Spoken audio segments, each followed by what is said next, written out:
estamos ya en esa paradoja.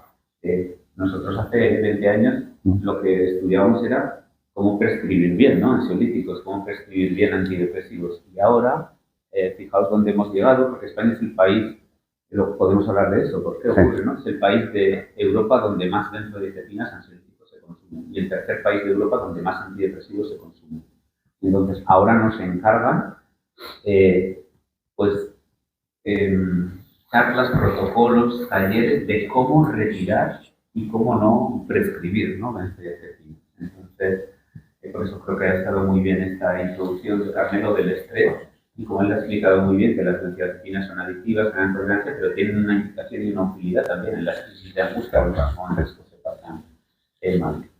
Entonces, bueno, antes de yo tendría aquí muchas preguntas, pero me gustaría que seguro que el público, y estos son debates también para que participéis, para que disfrutéis y aprovechéis que tenemos aquí también a Javier y a Carmelo para que hagáis vuestras preguntas. Así que si alguien se anima, ¿alguien queréis que preguntemos nosotros? ¿O? No todos a la vez, ¿no? ¿Alguien se anima? No perdáis la oportunidad. Bueno, voy a preguntarles esto. Voy a empezar. Luego seguro que alguien se anima.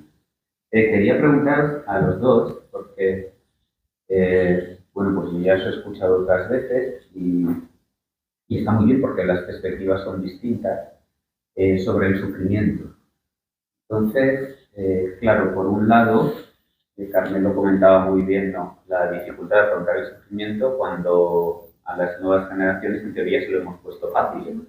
Y algunos hablan, ¿no?, de esta gente es de cristal o es de mantequilla. A mí no me gusta ese discurso porque todos hacemos, o sea, que en la sociedad lo hacemos todo y es muy fácil decir esta gente es blanda. De nosotros seguramente también lo pensarían nuestros mayores que han estado en la guerra civil. Pensarían, estos tíos se quejan de que están trabajando mucho. O sea, yo me acuerdo cuando escuchaba a mis abuelos, no, que siempre lo cito, y tuve la suerte de criarme con abuelos, y ellos comían un pan duro toda la semana, negro, y entonces cuando yo comía el pan de 2 días, decían, pero esto es un manjar, ¿no? Entonces, claro, que nosotros digamos que esta gente no sabe afrontar el sufrimiento también tiene que ver con cómo está montada la sociedad. Y te quería preguntar, Javier, sobre esto, enlazándolo con el asunto también de la felicidad, que es algo como que suena como cursi o como naif. Entonces, parece también que, desde luego, en psicología o en psiquiatría, tiene como más profundidad el sufrimiento que la felicidad. Y entonces, yo creo que para nada es así.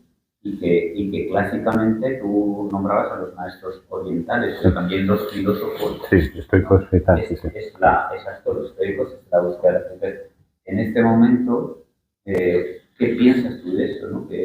Porque también estás en muchos foros, ¿no?, relacionados con Happiness, ¿no?, la felicidad y foros mundiales. Sí.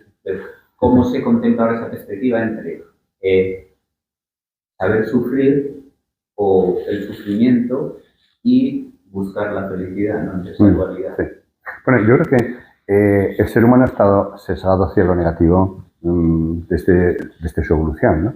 Se considera, y esta es una de las hipótesis que se maneja, que como la mente humana se estructura en la época de los grandes depredadores, para sobrevivir había que estar muy atento a todo lo que tuviese que ver con los grandes depredadores, y ahí se estructura esa visión negativa que incluso los que nos consideramos optimistas la tenemos, ¿no? Si a nosotros nos viene a la consulta, imaginaos 10 personas, 9 se van encantados, y como no hay dificultades, cuando uno llega a casa no dice 9 personas han ido encantadas, sino que dice con una persona he tenido dificultades. Ese sesgo lo tenemos todos. Entonces, por eso yo creo que la psicología y la psiquiatría se han centrado históricamente en el sufrimiento, ¿no?, porque era lo más evidente. El desarrollo tecnológico, social, etcétera, que afortunadamente experimentamos en este momento, ha hecho que el sufrimiento haya disminuido. Por supuesto, yo creo que no desaparecerá nunca, porque es consustancial a la naturaleza humana, ¿no?, el hecho de que hay un cierto nivel de sufrimiento. Pero sí que es cierto que nos hemos dado cuenta de que la búsqueda de la felicidad, la búsqueda del bienestar, que además este mundo tiene unos aspectos de belleza, de bienestar, de felicidad increíble, vale la pena, ¿no? Y por eso se han estructurado corrientes como la psicología positiva, o esta corriente que dices de la búsqueda del capitalismo, ¿no?, de la búsqueda de la felicidad, ¿no?, que se empieza a considerar la Constitución americana, con todas las taras que tiene, es la primera que en la historia de la humanidad habla de que el ser humano tiene derecho a ser feliz. Inaudito, ¿no? Es decir, que yo creo que cada vez más hay una conciencia de ese tipo, ¿no? Y cada vez lo buscamos más. Lo que pasa es que si lo buscamos fuera de nosotros, eso va a producir sufrimiento, ¿no? La felicidad auténtica está más en conectar con nosotros mismos y esa es un poco yo creo que lo que va a ser el futuro, ¿no? Hablabas de ciencias contemplativas antes, ¿no? Tiene que ver con eso, ¿no? Hay toda una corriente de la psicología que se plantea toda la enseñanza que nos han aportado las tradiciones contemplativas, meditativas, durante miles de años, que seguramente esa es una de las mejores vías para conectar con esa felicidad interna. Y lo que la ciencia está intentando es observar todo lo que tenemos que aprender de ellas, ¿no? Y bueno, creo que hay un gran futuro en la filosofía también. Sí, todas, la filosofía, la espiritualidad, es lo mismo, sí. Las corrientes filosóficas son muy espirituales, sí, todo. También lo que quería preguntar, que también enlaza con algo que has comentado, Javier, porque tú también trabajas en la unidad del dolor, y es muy interesante eso, lo que ha comentado Javier, las personas que convierten la enfermedad, pero en este caso el dolor, casi como en el sentido de la vida, no el sentido, pero sí toda su vida se estructura en torno a eso, ¿no? El dolor crónico. ¿Y cuántos dolores, a cuántas personas tú ves con dolor? Incluso están tratados con analgésicos muy potentes, ¿no? Opiáceos derivados de la morfina, y que tú retiras esos fármacos porque eres consciente de que en este dolor hay mucho conflicto, mucho componente psicológico, mucho componente emocional. Me gustaría que hablaras un poco de eso.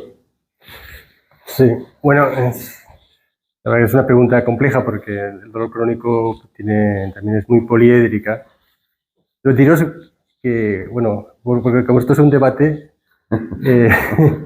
que ellos son dos optimistas y yo no soy tan optimista, la verdad. Hablan de la felicidad, pero... ¿Qué es eso? Te aseguro que todo el mundo me dice lo contrario. O sea, que dice, ¿cómo puede una persona como tú hablar de la felicidad? Hace poco de la Organización Mundial de la Felicidad, y ya te dejo terminar, y un mensaje que ponía, jajaja, Javier Olivera, habitante de Felizonia. Era como una broma porque sabían que yo no, más bien entiendo ver las cosas y además prefiero no tener altas expectativas, prefiero contemplarlo todo con cierta distancia y sufro menos. Sí, en eso te doy la razón, que tú predicas con un ejemplo, pero porque la verdad es que la felicidad pues, es muy complicada.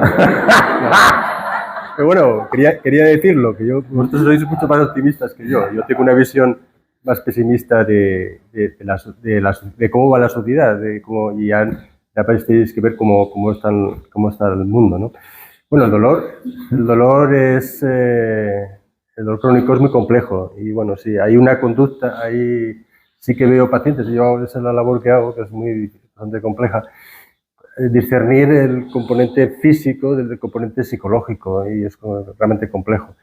Y en el dolor pasa un poco, quizás también ha habido un abuso por parte de compañeros, abuso de opiáceos. Los opiáceos realmente para el dolor crónico nociceptivo, es decir, dolor no oncológico, se deberían de evitar, porque tienen muchísimos efectos secundarios y producen tolerancia, con lo cual si darle, por ejemplo, a una persona con fibromialgia fentanilo, que es un fármaco muy potente, ¿no? 100 veces más potente que la morfina, pues no tiene ningún sentido, porque si lo das con 40 años, pues tienes que ir aumentando la dosis, aumentan los efectos secundarios y no los tienes. Y después hay otro trastorno que se ve con frecuencia, que son, hay lo que se llama conducta de enfermedad, que eso es, que Javier también se dedicó un tiempo a este tema, que es gente que, adopta un rol, es el concepto de sickness, ¿no? De inglés, ¿no? Es el concepto que cuando tú tienes una enfermedad, la sociedad, en el mundo occidental, te exime de trabajar, te exime de responsabilidad familiar a veces, pero te obliga a buscar una búsqueda activa de tratamiento, ¿no? Y hay gente que a veces fomentado por prácticas médicas no adecuadas, ¿no? Por ejemplo, diagnosticar de forma alegre fibromialgia o pautar opiáceos, pues se adaptan, ¿no? Y ayer, por ejemplo, hace otro día veía una señora que está de baja por otro problema y decía, jo, está bien de baja, y adoptan un poco de forma inconsciente esa conducta de enfermo y se mantiene, ¿no? Y es muy complicado mantenerlo, ¿no? Y bueno, el dolor crónico realmente es muy complejo de manejar y bueno, sobre todo cuando no hay una patología muy evidente, ¿no? Que cuando pues, hay una hernia discal, pues sí que es fácil, ¿no? Pues la cirugía o hay o las técnicas que utilizan los anestesistas son eficaces, pues sí, pero cuando hay dolores muy crónicos, con mucha ganancia secundaria, con muchos factores que refuerzan el dolor, pues es una tarea muy ardua. Muy interesante.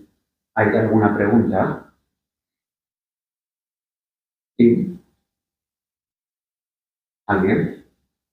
Bueno, pues entonces, como Carmelo ha abierto este debate, vamos a hacer un juego.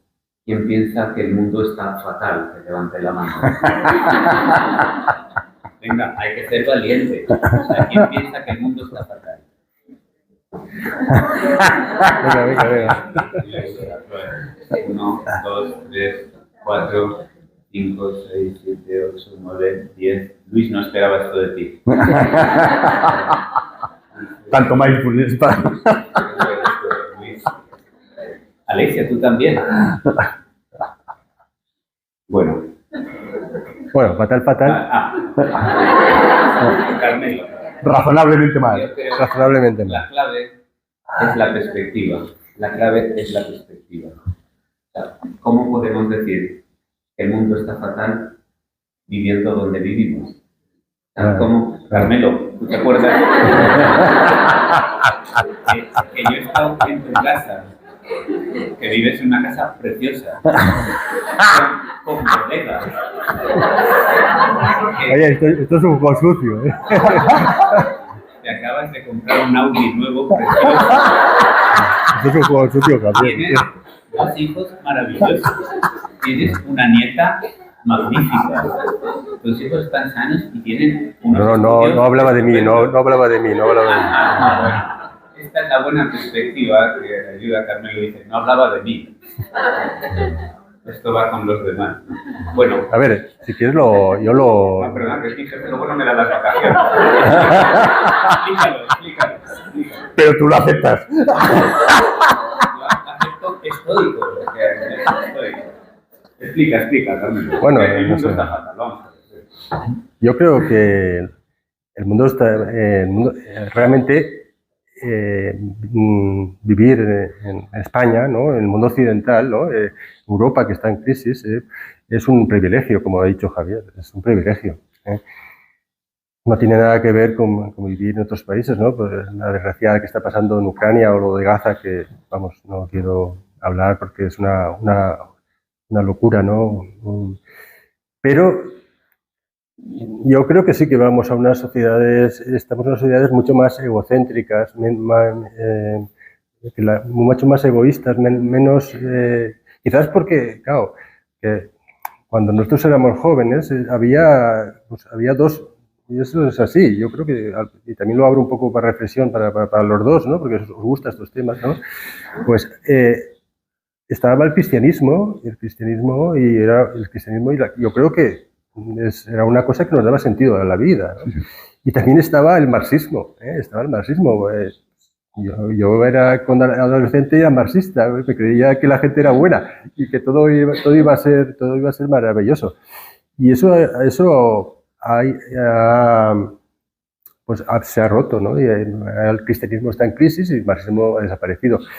Y después la propia sociedad ha ido, bueno, pues aquellas familias numerosas, a estas familias de hijos únicos, yo creo que ha fomentado después el consumismo, ¿no? Esto de tenerlo todo. Ahora los jóvenes, y ya van sumando generaciones, lo han tenido todo, ¿eh? Han tenido aquellas carencias que teníamos de jóvenes, que yo creo que nos enriquecía, que nos fortalecía, nos hacía más resistentes, eso han desaparecido. Ahora la gente joven y la gente menos joven, porque yo por ejemplo tengo amigas psicopedagogas y te lo dicen, pues yo estoy tratando a fulanito, cuando yo traté al padre, ya en el colegio ya orienté al padre, es decir, que se está es porque el modelamiento de los padres a los hijos va pasando ya de generaciones en generaciones.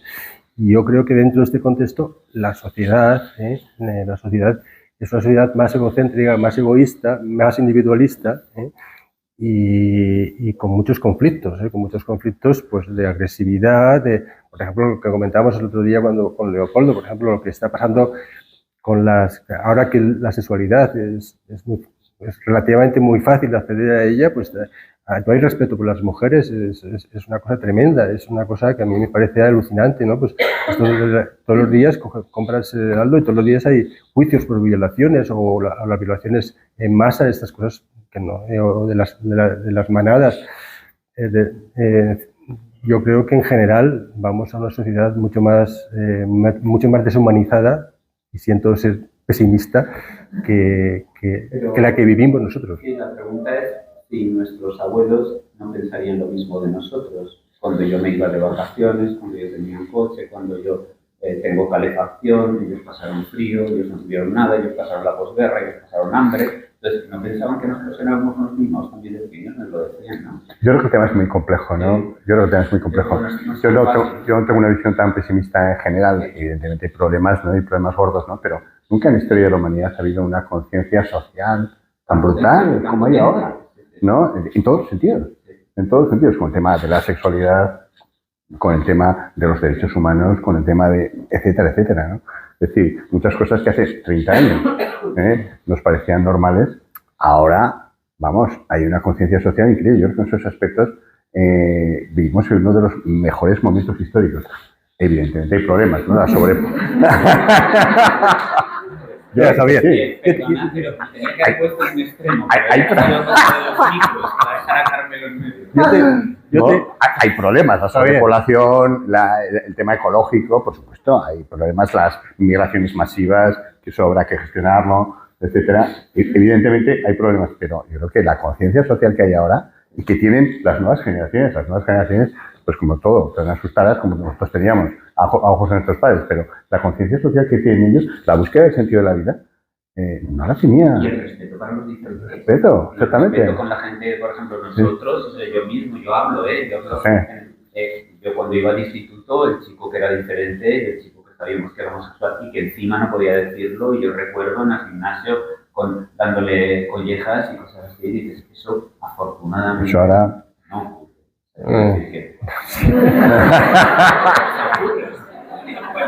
No solamente no ocurre, sino que ocurre agravado por las redes sociales.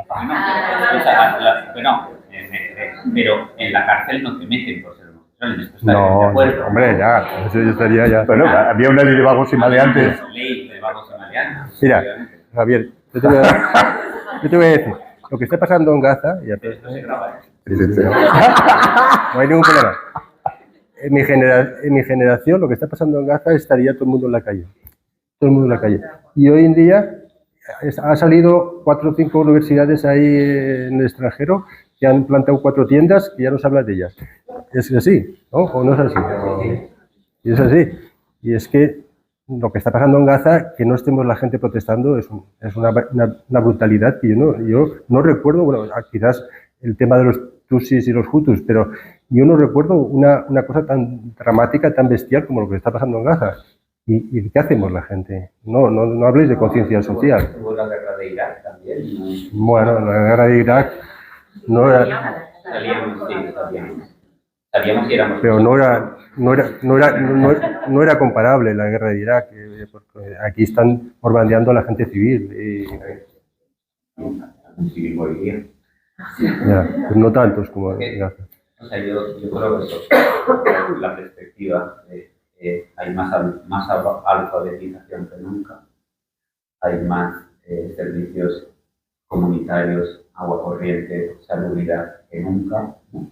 Es difícil pasar hambre en España, es difícil, ¿no? Claro. Lo que decías tú de conciencia social, si tú dices ahora hay un banco de alimentos, uno tiene por lo menos. Entonces, sí, yo creo que la perspectiva, entiendo lo que dices, Carmen, lo entiendo bien. Y luego también están las interpretaciones. El cristianismo también ha tenido sus interpretaciones. O sea, que Jesucristo era, digamos, una religión, precisamente fue lo novedoso de la alegría, ¿no? De la alegría, de compartir, luego no sabemos en qué momento el sufrimiento se convirtió, ¿no?, en una especie, entre comillas, de religión. Hay que sufrir para alcanzar la salvación. Bueno, eso que sepamos, la frase de Jesucristo fue, Dios mío, si es posible, pasa de mí este cáliz. Recordémoslo, no dijo, quiero sufrir, quiero morir crucificado, no dijo eso, dijo, si es posible, que pase de mí este cáliz. O sea, yo quiero evitar el sufrimiento. O sea, que luego está también la cultura de sufrir, pues entiendo que uno en eso pueda alcanzar cierta realización, pero yo también entiendo lo que dice Javier. La vida es una. Si tenemos oportunidad de disfrutarla, de vivirla, y eso no significa estar todo el día gastando, consumiendo, todo lo contrario. Si tenemos y de ser coherente con nuestros valores. Una posibilidad de colocarnos en una posición de hagamos lo que podamos, digamos lo mejor posible, colaboremos con los demás. Claro. La forma mejor de ser feliz es, como tú lo has comentado, hacer algo por los demás. En eso estoy de acuerdo, completamente de acuerdo. Pues tienes una profesión, ¿no?, privilegiada. Claro, completamente de acuerdo. Claro. Ese es el sentido de la vida. Eso es. Pero bueno, ya que el público, por lo menos los indignados, que hablen, ¿no? O que explique Luis, por qué comenta. Es el doctor Borderías, ¿no? Para mí es muy complicado Bueno, yo estaba con Carmelo en el sentido, yo no hablaba en una cuestión personal, sino hablaba un poco desde una perspectiva social. Entonces hay una cuestión que es importante, y es también ahora mismo lo que son los medios de comunicación.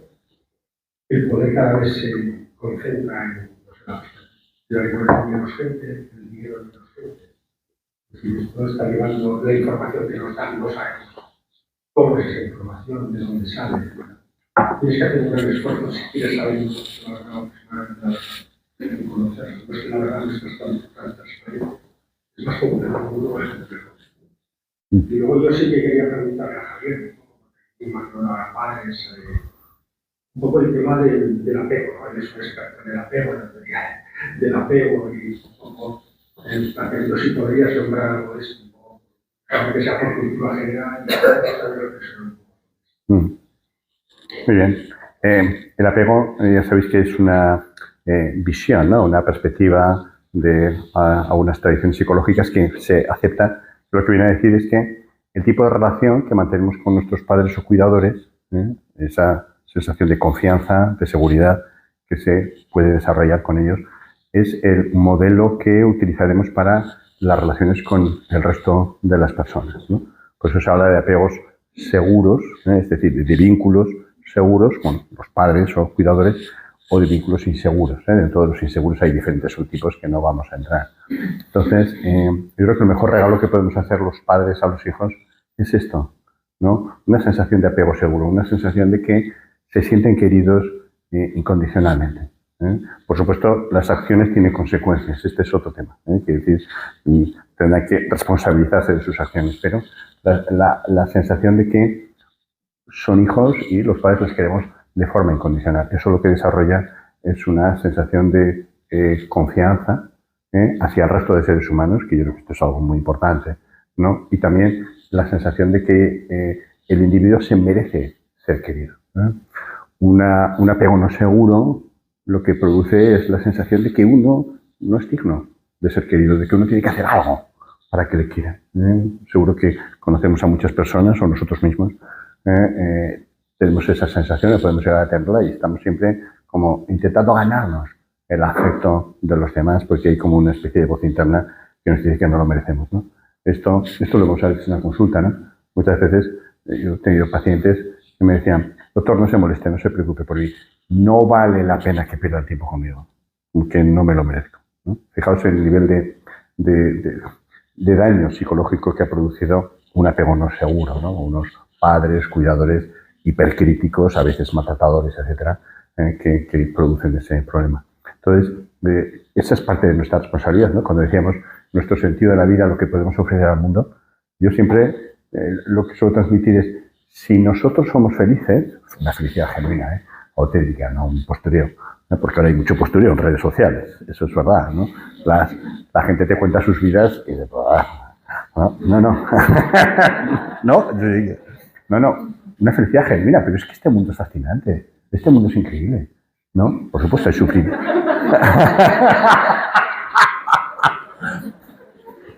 Por supuesto hay sufrimiento, pero entonces, en una clara visión de eso, ¿no? Los orientales dicen que el mundo es una perla brillante. Es decir, el mundo es fascinante, porque la felicidad está en nosotros y podemos conectar con ella.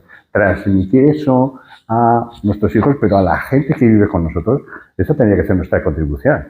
Si nosotros tenemos bienestar, estamos bien, lo que vamos a esparcir de forma natural es bienestar, pero si estamos mal, lo que vamos a dar, no podemos dar otra cosa porque damos lo que tenemos, es malestar, ¿no? Entonces, parte de nuestra responsabilidad con el mundo sería el conectar con ese bienestar nuestro y ofrecerlo, repartirlo, contagiarlo. Carmelo. Aprovechando la pregunta, Luis, he de decir que cuando hice la residencia, en el año que estuve ingresado, iba a decir, en la planta, El internado. ingresamos, era una planta de 30 camas, ingresamos 2 trastornos de la personalidad al límite, 2 trastornos de personalidad. Así que hasta casi me acuerdo de sus caras. Y ahora tenemos un 25% de trastornos de personalidad ingresados. Y eso es, en general, por trastornos del apego en general, Sí. por malos, o por haber sufrido abusos en la infancia. Se ha perdido un poco, quizás porque la gente tiene que disfrutar, pues se ha perdido a veces un poco la responsabilidad como padre y como madre en algunos casos. No, ahí digo, hay padres y madres extraordinarios, pero sí que se ve, pues, ves casos pues, increíbles. Pues, nos han abandonado gente joven en urgencias. Es una cosa increíble, es una cosa increíble. Y pues bueno, pues gente que tiene 2 hijos con una pareja, se rompen y pasan de los hijos. Esto pasa con mucha frecuencia, sobre todo en los varones, hay que decirlo, ¿eh? Las madres siguen manteniendo ese rol de madre, es más difícil verlo. Pero esto está pasando, tristemente, está pasando. Y también es un fenómeno que se tiene menos hijos, a lo mejor quizás porque la gente que tiene más hijos es a lo mejor más vulnerable. Habría que hacer esa pregunta, pero yo creo que se atienden peor que se atendían en nuestras generaciones. Bueno, Hay preguntas por ahí, ¿no? Vamos a... Bueno, le he puesto la izquierda, ¿no? Porque... Hola, yo quería aprovechar para preguntar, pedir consejo, porque somos muchos los padres que estamos estresadísimos, los que hablamos del estrés, algunos incluso con trastornos de ansiedad ya, y quería pediros consejo de ver cómo podemos hacer para que los niños no transmitirles ese estrés, no transmitirles que el día de mañana no tengan trastornos psiquiátricos, etc. Pero voy a empezar yo y luego ya dejo que comentéis, porque va al hilo de lo que comentaba Carmelo, que tiene razón. Pero claro, esto, pues, vuelvo a lo mismo, ¿no? La perspectiva de responsabilizar de esto a los padres no, los padres son un ejemplo de la sociedad, o sea, quiero decir que tú dices, los padres se separan y se ocupan de los hijos. No todos. No, pero voy a contar la vida de mi padre. Mi padre, que trabajaba en la escuela y era maestro y era director del colegio, salía de casa a las 8 de la mañana y volvía a casa a las 11 de la noche. Y se aseguraba de que estuviéramos en la cama. Yo veía a mi padre un rato el fin de semana. O sea, quiero decir, esa educación, yo desde luego no la he hecho con mi hijo. He echado horas de parque que no veas. Y todo era poco. O sea, quiero decir que la implicación ahora de los padres, no. O sea, quiero decir, no. ¿Cómo te criabas en la calle? Te criabas en la calle. O sea, que esto de el asunto ahora de los padres, del apego y tal, apego ni que... Apego, no, te pego. Así era. A mí en la escuela me pegaron. Y en casa si hacía algo mal también. Entonces, claro, eso ahora no ocurre. Por tanto, hay menos violencia en las familias, hay menos violencia. Que ahora se denuncia, sí, pero ¿cuánta violencia había entonces? Violencia especialmente a mujeres, que no se comentaban. Yo visito muchas personas mayores a consulta de psicogeriatría, visito cantidad de mujeres mayores. Puedo relatar algún caso de una mujer que fue a la policía y la policía en aquellos tiempos le dijo: vuelva a casa a sus tareas. También te doy la razón en esto. Claro. ¿Qué quiero decirte con esto? Que ahora los dos expertos te darán las claves, pero que quiero decir que nosotros, yo creo que lo que está por encima y el soporte potente para la educación es también la sociedad. No podemos depositar toda la responsabilidad en los padres, ni podemos depositar toda la responsabilidad en la gente que viene a las consultas. Pues usted es un mimado. No, la sociedad favorece esto. Y la sociedad, es cierto, favorece esto. Comentaba Carmelo Martos con nuestra estudiante, pero el que comentaba pues, el doctor Luis Borderías, ¿no?, experto en neumología, que diga cuánta gente veía él antes con problemas por el tabaco y cuánta gente, que él es un experto, veía con tuberculosis y ahora no ve, o con problemas de tabaco. O sea, cada enfermedad, cada sociedad tiene sus trastornos y a lo mejor en la sociedad que estamos ahora estamos pagando el precio de lo bien que vivimos, el precio quizás sea la fragilidad emocional. Bueno, pues tendremos que afrontarlo. ¿O es mejor que volvamos atrás a vivir con sacrificios, sin calefacción, con agujeros en las zapatillas, no como con 7 pares que tiene mi hijo, ¿no? Entonces, claro, yo creo que el análisis... Sí. Pero bueno, hablemos de los padres que pueden hacer. Empezar, ¿quién quiere decir? A ver, hoy en día es un problema, y tampoco tengo una respuesta muy buena. Estamos viendo muchísimos niños en urgencias. Huesca, al fin y al cabo, Huesca, tanto provincia, somos 4 gatos, ¿no? 200.000 habitantes. Cada día vemos un niño o una niña con problemas emocionales, ¿eh? Y eso se ha aumentado muchísimo después de la pandemia. Y tampoco te podría dar una explicación. Yo creo que hay una cosa que yo creo que habría que implementar, es que los móviles no se dieran hasta, yo digo, los 14 años. No, yo creo que quitaría los móviles claro, esto va en contra de Apple y todo esto, ¿no? Y es muy complicado, pero los móviles hacen muchísimo daño a todo el mundo, pero sobre todo a la gente joven. A la gente joven, porque se mete en Instagram, se suben ahí, se comparan y después se hacen adictos, hay mucho acoso dentro de los móviles. Yo creo que los móviles, eso lo han hecho en Islandia, yo no los daría hasta los 14 años, sería así. Los padres, yo creo que los padres,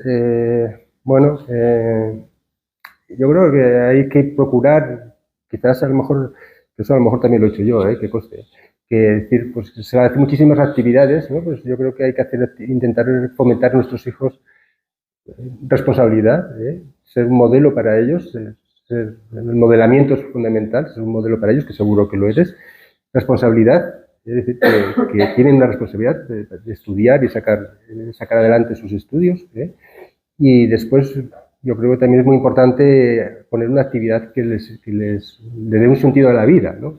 Por ejemplo, pues deporte, la música, eso es fundamental.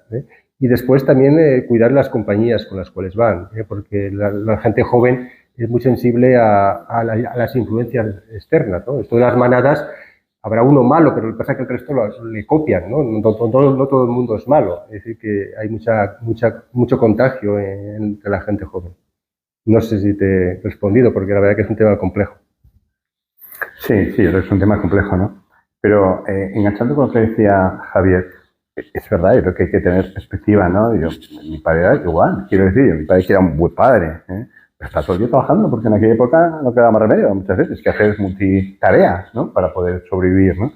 Entonces, ¿qué es lo que ha ocurrido? Completamente de acuerdo con el tema de las redes sociales, móviles, que dice Carmelo, yo creo que es un tema social que habría que estructurar y regular desde el gobierno de turno, etcétera, desde ámbitos mayores al familiar, porque es difícil pelearse con los compañeros del hijo que sí que tiene móvil y tal. Yo creo que ese tema es absolutamente de acuerdo, pero escapa seguramente del ámbito familiar. Sí que nosotros podemos poner límites importantes, pero aun con todo, un mayor apoyo desde la sociedad sería importante. Pero en relación a lo que tú decías, yo creo que el problema que ha ocurrido es que las siguientes generaciones, nuestros padres no se preocupaban demasiado. No había una conciencia de que tenían que preocuparse por los hijos, por ejemplo, por el estudio. ¿No? Yo no sé tú, pero mis padres jamás estudiaron conmigo. Vamos, ahora, sin embargo, oigo a muchos padres decir, tenemos ahora la EBAU, tenemos... No hables de eso.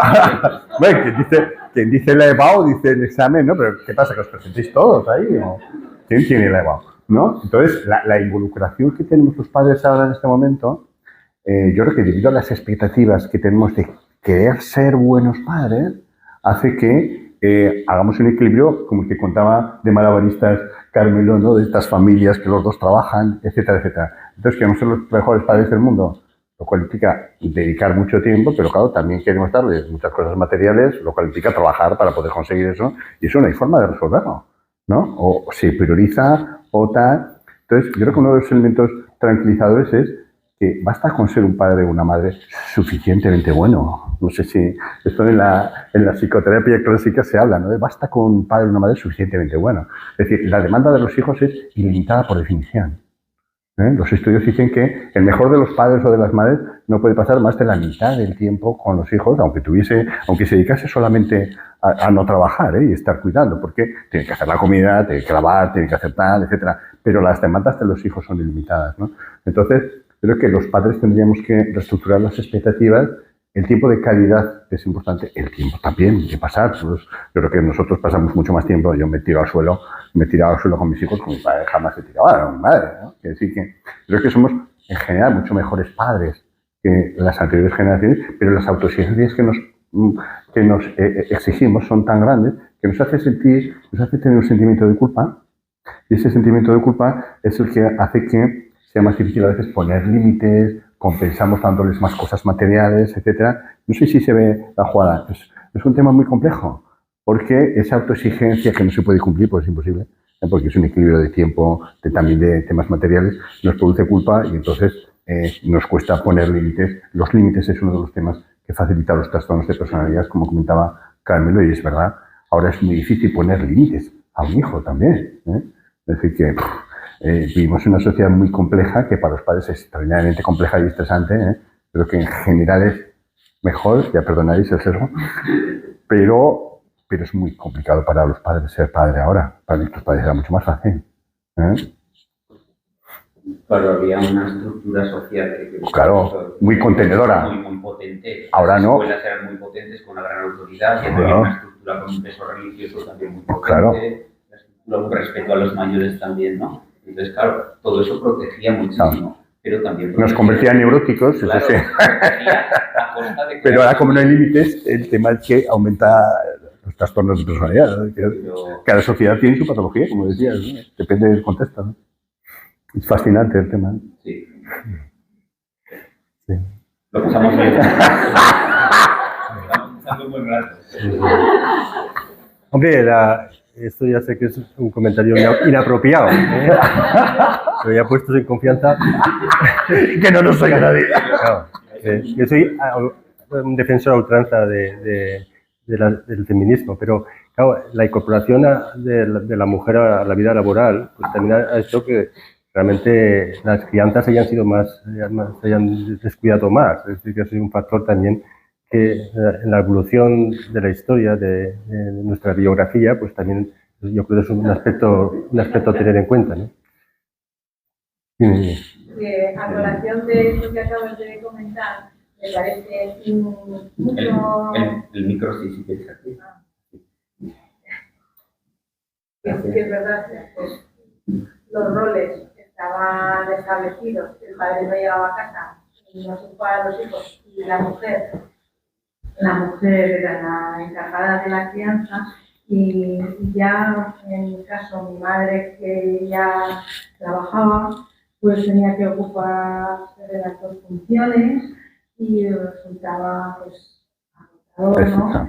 Y sí que es verdad que te transmite que tienes que hacer lo mismo, pero creo que algo muy importante para cambiar esto es el que la baja paternal ahora se haya aumentado. Eso me parece importantísimo, porque en esas primeras semanas que la pareja se consolida como padre y madre, ya no es la mujer la que se queda en casa con la baja y a los 3 días desaparece el padre porque se tiene que ir a trabajar, y ya la que aprende más las funciones es la mujer. En eso yo creo que Ha sido un avance brutal. Completamente de acuerdo contigo. Ese es el tema, claro. Sí, Es que el avance de las libertades tiene un precio.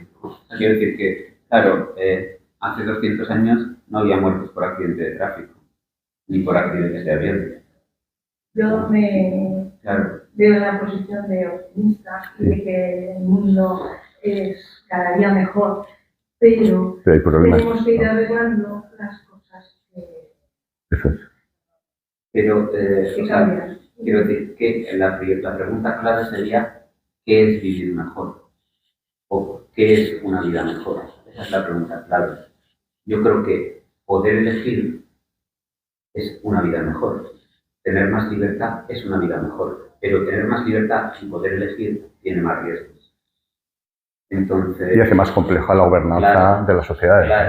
claro, si nosotros creamos una sociedad más dictatorial, habrá menos delincuencia, habrá menos consumo, porque todo el mundo consumirá lo mismo, pero lo comentaba muy bien, ¿no, Carmelo?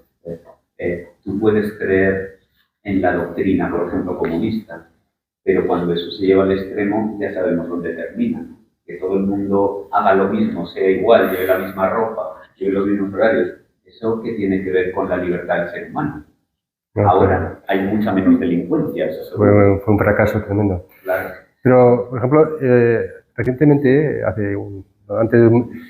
vi una chica salvadoreña, una chica de 20 años, que es tremendo lo que pasa en Centroamérica, ¿no? Y tenía unas crisis de pánico en urgencias, y una chica muy maja vino ahí con su tía, y ella se había tenido que venir a España porque estuvo a punto 2 veces de ser raptada por las maras para ser objeto sexual, ¿no? Y bueno, estuve hablando, explicándole lo que tenía y tal, y después le pregunté, ¿qué te parece la vida de los españoles, ¿no?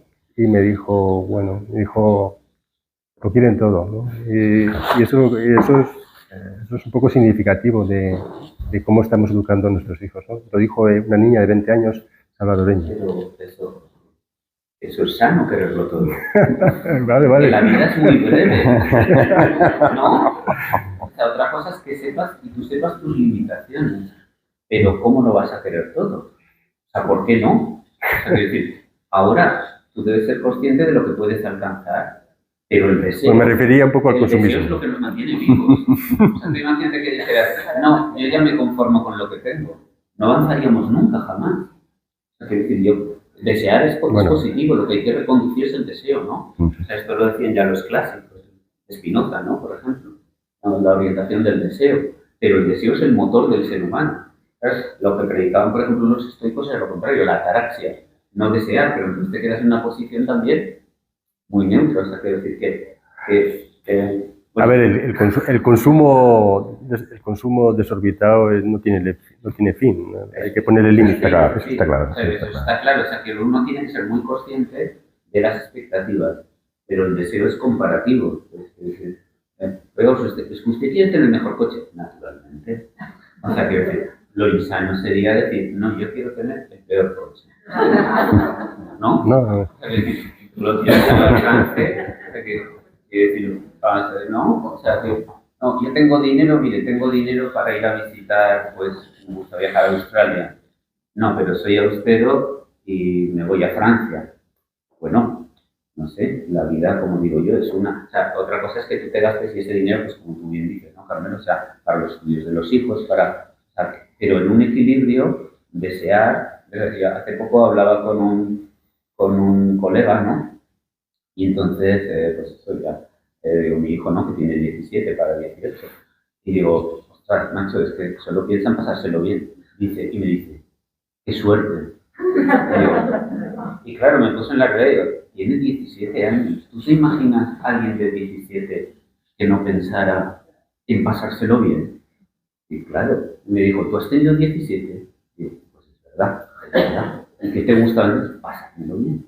Es verdad que había otra cosa social, ¿no? Que tenía a lo mejor más, el ejercicio de la responsabilidad lo teníamos más en la cabeza. ¿Pero por qué lo teníamos en la cabeza? Porque también veían mis padres, 3 hermanos, todos estudiando, ellos se apretaban el cinturón, no iban de vacaciones. ¿Pero qué ven ahora nuestros hijos? 2 casas, 2 coches, viajes. Le voy a decir, aprieta el cinturón, hijo, apriétatelo tú. Le voy a decir, claro, o sea, que una cosa es lo que tú transmites, pero lo social, o sea, lo que no parece de recibo es que haya una corporación como Zara, como Primark, como fabricando ropa cada año, renovando sin parar, para que la gente no lo consuma. Pues entonces, señores, no lo hagan. Tú eres un hedorista, Javier. No, para nada. Quiero decir que en el mundo hay una forma de funcionar y entonces, ¿qué les transmitimos a los jóvenes? Si somos nosotros, no, la gente que dirige esas grandes corporaciones no tiene 16, ni 17, ni 18 años, tiene 60 o 70 y quieren que consuman y que no paren de consumir. Son ellos. Entonces, debería haber un orden mundial, una coherencia que dijera, no, un consumo más racional, pero lo que no podemos es responsabilizar a nuestros hijos o a los padres de que les compremos muchas cosas, porque luego hay una corporación que lo que quiere es que las compremos. Y cuando ocurrió, por ejemplo, lo del COVID, fue un experimento interesantísimo. Javier lo contaba muy bien, ¿no? El cambio de paradigma, pero hubo un experimento que nunca nos hubieran dejado hacer, ¿no? A los psiquiatras nos hubieran encantado, y a los psicólogos, ¿no? A la gente de trabajo de salud mental, es decir, a ver qué pasa si encerramos a la gente 2 meses en casa. Pues vimos muy bien lo que pasó, que se descubrió una vacuna en 8 meses. El SIDA existe hace 20 años y no se ha descubierto una vacuna. ¿Por qué se descubrió una vacuna en 8 meses? ¿Por qué los primeros que salieron en los telediarios pinchándose la vacuna fueron los presidentes ruso, de Estados Unidos, de Francia? Porque, señores, durante 2 meses se dejó de consumir. Las fábricas estuvieron cerradas, las tiendas estuvieron cerradas, los bares estuvieron cerrados, no hubo vacaciones. Y eso era el cataclismo. O sea, es decir, volver a vivir como vivieron nuestros abuelos era el fin del mundo. Entonces, eso es pesimista. ¿Qué ocurrió? Que salió la vacuna y dijeron, no, de esto aprenderemos. Los americanos aprendieron. ¿Qué hemos aprendido? Que si podemos salir a las terrazas, tomarnos algo, estar con tus amigos y tal, es mucho mejor. Y que si tenemos una casa con terraza o con campo, es mucho mejor. Eso es lo que hemos aprendido. Pero fíjate, eso es fascinante. No sé cuál es la opinión del público, pero yo pensaba, Carmelo seguramente pensaba también, o yo que en ese sentido yo creo que somos parecidos, que esto cambiaría la visión de la gente hacia una mayor sensación de coherencia, de solidaridad, sí, sobre todo una visión de que o nos salvamos todos o nos hundimos todos. Es decir, que esto, el planeta es una aldea global y no puede ser, no va a ocurrir que los occidentes nos salvemos y el resto no. Yo pensaba que iba a producir un cambio de paradigma. Yo también lo pensaba, sí. Y lo que ha producido es un carpe diem, ¿no? Aprovecha, gasta, que igual viene otra pandemia y que nos coja arruinados. Cuando total esto se acaba, ¿no? Inaudito, ¿no? Siempre, los felices años, no, los felices años 20 ocurren después de los felices años 30 ocurren después de la Primera Guerra Mundial. Es decir, la gente sale después de una guerra y aquí ha habido millones de muertos y esto se acaba, ¿no? Entonces, no olvidemos que en la época de España, o sea, ahora hemos hecho la votación, resulta que estamos todos cobrando sueldos, viviendo bastante bien y tal, y aquí vota el 10 o el 15% que estamos muy mal. Y resulta... Un poco más. Sí, un poco más. Y resulta que nada más aprobarse la democracia en España, o sea, tú veías lo de la gente, la movida brasileña, etcétera, un país mucho más pobre que ahora, y la gente tenía una... ¿A qué se achaca eso? A que salíamos de una época con oscuridad. Entonces, quiero decir, que hemos salido del COVID, que hemos aprendido, cuidado, que esto se puede acabar en cualquier momento. Entonces, si uno piensa que esto se puede acabar en cualquier momento, o sea, y yo pienso también, o sea, nosotros, si los médicos no aprendemos de esto, si los médicos no aprendemos que tú estás visitando a una persona maravillosa, magnífica, y dices, ¿qué cosa más rara le pasa a esta persona? Y le haces, le voy a pedir un escáner que tiene un síntoma raro, que tiene un tumor cerebral, y le quedan 3 o 4 meses de vida. Si nosotros no aprendemos de eso, esa persona que está ahí, que puede disfrutar, si nosotros al salir de ahí no decimos, oye, hay que disfrutar, es que esto un día se acaba y además sin comerlo ni beberlo, disfrutar con sentido, con serenidad, o sea, eso no significa salir, no, y puedo disfrutarte bien, pero disfrutar de lo que hagas, hasta de fregar los platos, porque estamos vivos, ¿no? Y entonces eso puede ser un momento, pues también agradable, o tararear una canción, ¿no? Silbar, o quedar con un amigo, o sea, y eso es lo que nosotros hablamos como felicidad, no hablamos de felicidad, irnos no a Santo Domingo, a Honolulu, no es eso. Y vosotros sois un par de optimistas, ¿sí? A ver, lo que... Pero que no se contagia. Yo creo que la sociedad, sí que estoy de acuerdo contigo. Yo también pensaba que la pandemia por coronavirus interesante. iba a cambiar un poco la perspectiva que tenemos. Más social. Más. Bueno, y fue un fenómeno que la verdad que nos comportamos todos de maravilla, ¿no? En general. Pero yo creo que la gente tiene poca autoconciencia, ¿no? Poca autoconciencia.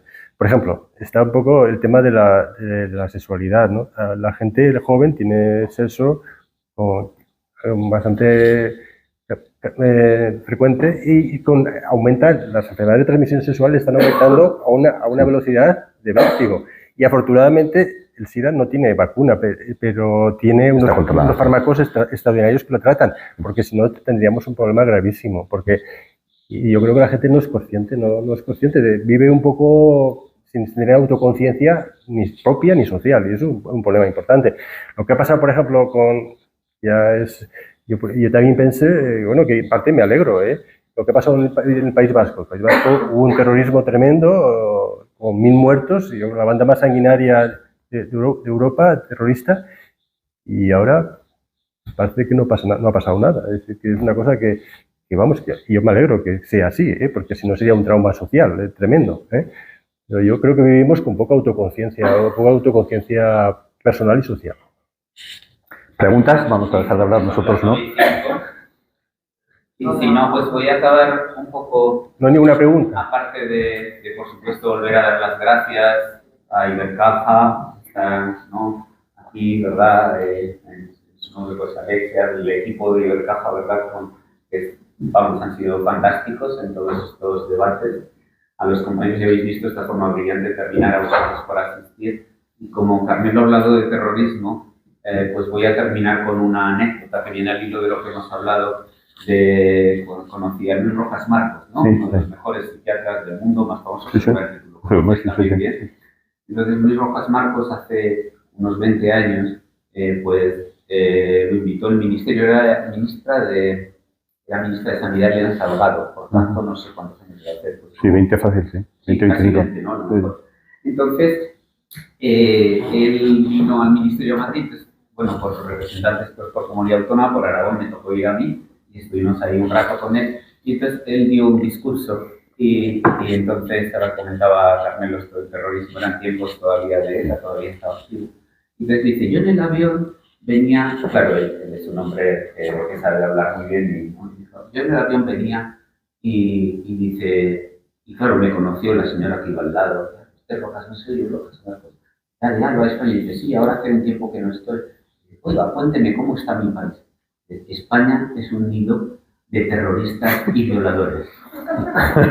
Y dice, y claro, yo le dije, me pica la curiosidad, dígame cómo es el terrorista que vive en su barrio. Y dice, hombre, en mi barrio, dice, el que vive en su portal. En mi portal no hay ninguno. Dice, bueno, pues el terrorista que vive en su ciudad, entonces, en mi ciudad no hay ninguno. Dice, bueno, pues el violador, cuénteme cómo es el violador, su vecino violador. En mi vecino, ¿cómo va a ser violador? Bueno, pues el violador de su escalera, ¿no? No, en mi escalera no hay violadores. El de su barrio. No, en mi barrio no hay violadores. Entonces, claro, ¿no? Esta forma de... España es un país de terroristas y violadores. Lo que quiero decir, ¿no? Él quería decirlo muy bien, ¿no? Bueno, cuidado, ¿no? Con generalizar, cuidado con la perspectiva. Entonces, aquí estamos frivolizando. Se vive bien, se vive mal. bueno, vivimos como podemos, como todas las generaciones, disfrutamos de lo que tenemos y bueno, también ha sido un poco el interés de estos debates, ¿no? Poner encima de la mesa. Creo que ha estado muy bien. Yo creo que estoy encantado de haber compartido con las personas, especialmente con Carmelo y con Javier, esta visión tan interesante, ¿no? Creo que son además una representación de lo que es la sociedad magnífica, ¿no? Y creo que ha sido ideal, ¿no? Tener estas dos perspectivas, porque si no hubiéramos estado los felicianos, no hemos tenido aquí este punto de vista de la realidad de Carmelo, que nos ha colocado pies a tierra. Así que muchísimas gracias a todos y bueno, pues a vuestra disposición para... Gracias.